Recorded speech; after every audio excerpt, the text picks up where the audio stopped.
Gasper, your thoughts on the signing of Steph Diggs? So I like the move overall. I just feel like the reaction to the move from some fans and media has not been commensurate to the player you're getting. I feel like it's been a little over the top. It's like, oh my God, they did it. They did it. They brought in a number one receiver. Here we go. They're all set. I mean, how many times do you bring in a number one wide receiver on the 15th day of free agency? I mean, that's not normally the way it goes if the guy's a free agent. And so I like this player. This guy's always been one of my favorite players in the league since he came into the league. But I think you have to be sort of realistic about what you can expect from him at this point coming off a torn ACL. And even before he tore the ACL last year in Houston didn't acquire him to be the number one wide receiver. They had Nico Collins. They acquired him to be a very, very high-end number two. And Nico Collins went down. There were some games that Diggs was productive without Nico Collins, including the one here in New England where he had 6 catches on 7 targets for 77 yards in the score, and a game against Indy. But we all know how we feel about the Patriots defense from last year. Not the greatest. And Indianapolis was in the bottom 7 in the league in pass defense. So I just think people need to temper their expectations. Like if I took the name out of this, Steph Diggs, and I said, you're signing a guy who's going to be 32, coming off a torn ACL, who hasn't had a 100-yard receiving game in 21 straight games, how excited would you be? Would you feel like they got a bona fide number one wide receiver and solved the problem? Of course not, because they didn't. I mean, they just didn't. No, again, there's no way to predict what he's going to be. Chris, how concerned are you about the attitude? No, I'm not as concerned about the attitude. I'm not. I mean, I think he's a hyper-competitive guy, which I like, and he is an excellent route runner. The only time I would be concerned about the attitude or the comportment would be if it turns out that they're losing a lot of games and he's not getting the ball, because that could be a problem. And it won't be a problem because he's a bad guy. It will be a problem because he's going to look at it and say, this guy's basically been on playoff teams his entire career. So if he's in a McDaniels offense and he's not getting a lot of targets and they're a 5, 6, 7 win team, he's going to look at this and be like, well, hold on a second. Like, get the ball to me. Like, you know, you guys have won 8 games the last 2 years. I'm always on good teams. Like, I can help you. What are we doing? That would be my concern. But if they're making progress, the season is going reasonably well, he's getting his targets, I'm not worried about it. I think, you know, he has a little bit of a bad rap that he doesn't fully deserve relative to what that position is. And the fact that I feel like, you know, through the years, yes, he's been in the quarterback's ear about getting him the ball, but I think it's through the prism of he honestly feels like if you get me the ball, I can help us win, not, oh, I need to put up my numbers. Why do you think he's here? I'm sorry, Felger, can you repeat that? Yeah, why do you think he's here? Why do you think the Patriots made this move? I think they made this move because for the same reason they've made a number of their moves this offseason, which in totality I like. And overall, I like this move because they realize they had one of the worst rosters in the league and they need to upgrade what just the baseline capability is at a number of positions. You know, he might not be a number one receiver in the NFL anymore for the good teams, but he's your number one. And he certainly is an upgrade over what you have on the roster.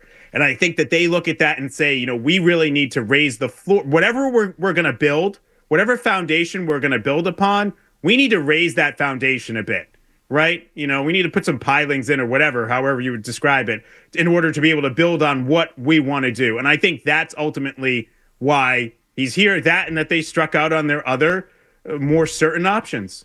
Can I give you another answer on that? Because they're desperate. Well, yeah. Do you think any part of it, Chris, is them bowing to public perception that they're cheap and they wouldn't do something like this? Because, look, when he left the building last week, I was like, well, that's it. He's not coming back.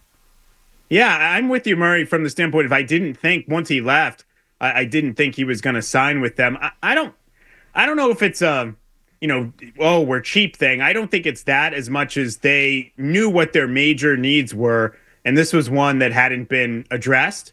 And he was one of the best remaining options out there. I mean, I guess it's Diggs, it's Amari Cooper.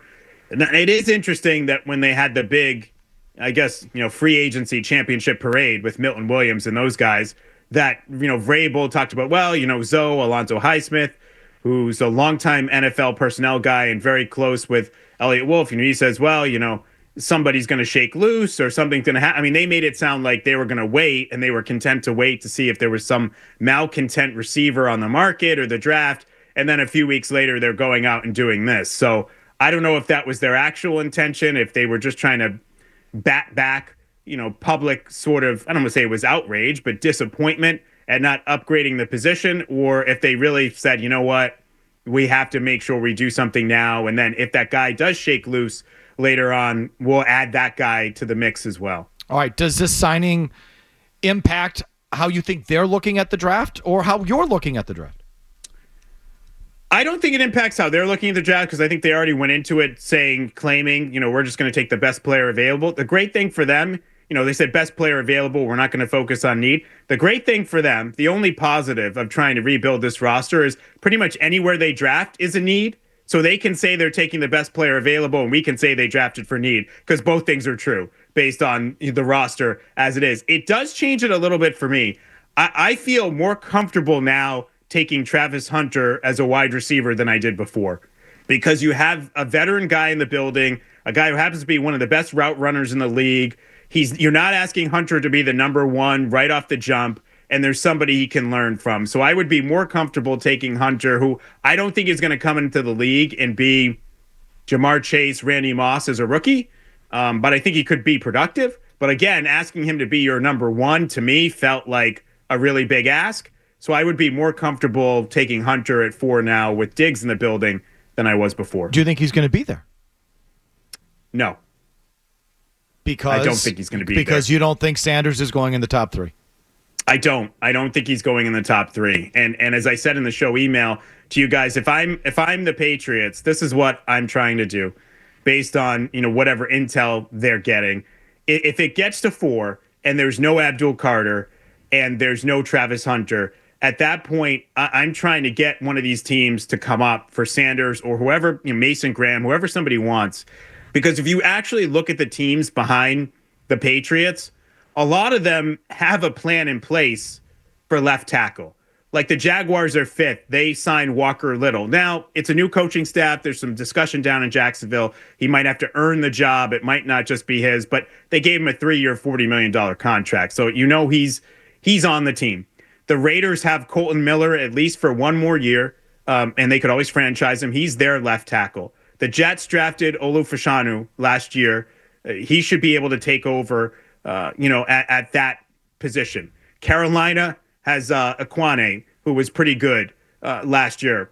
And then you look at the Saints. They have Tylese Fuaga, who they drafted, who they basically said lived up to what they thought at left tackle. So if you could trade back with any of those teams, I think you could trade back and still get Campbell and pick up more draft capital and address your overall needs. And that way, if it turns out Campbell's a guard, like a really good guard, an all-pro guard, no big deal because you picked up a bunch of other picks.